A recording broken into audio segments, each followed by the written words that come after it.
আবার একটা নতুন রেসিপি নিয়ে তোমাদের মাঝে চলে এলাম।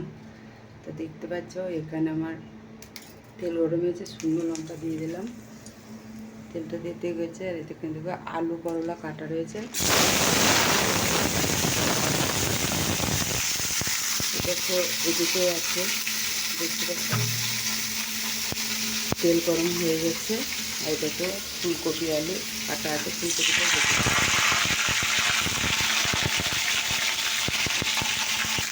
দেখো পরিমাণ মতো দিলাম। আর একটু দিলাম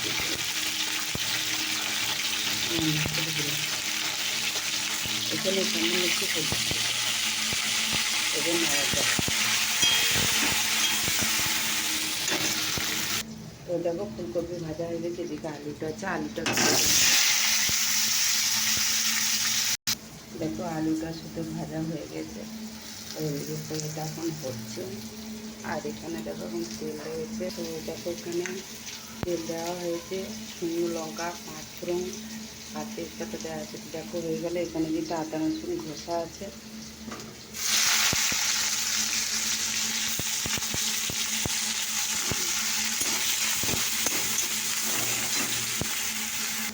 দেখতে পাচ্ছি একটু জল দিয়ে দিলাম। এবার দিতে দেবো হলুদ,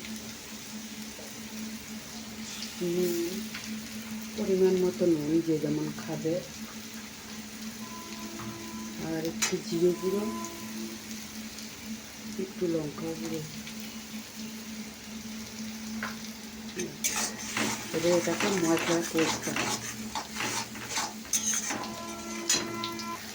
তো দেখো এটা আমার ভাজা হয়ে গেছে, এটাকে অফ করে দিলাম।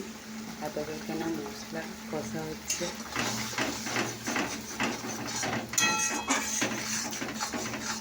আর একটু তেল বেরিয়ে তখন আমার মাছটা ভেজে দেবো। তো দেখো তেল বেরিয়ে পড়েছে। এবার আমি ফুলকপিটা দিয়ে দেবো।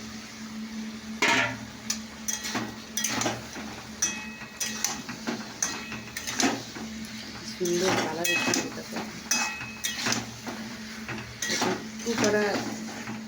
একটু কষা হলেই আমি এটা জল দিয়ে দেবো। এটা সুন্দর আমার কষা হয়ে গেছে। এবার আমি জল দিয়ে দিই।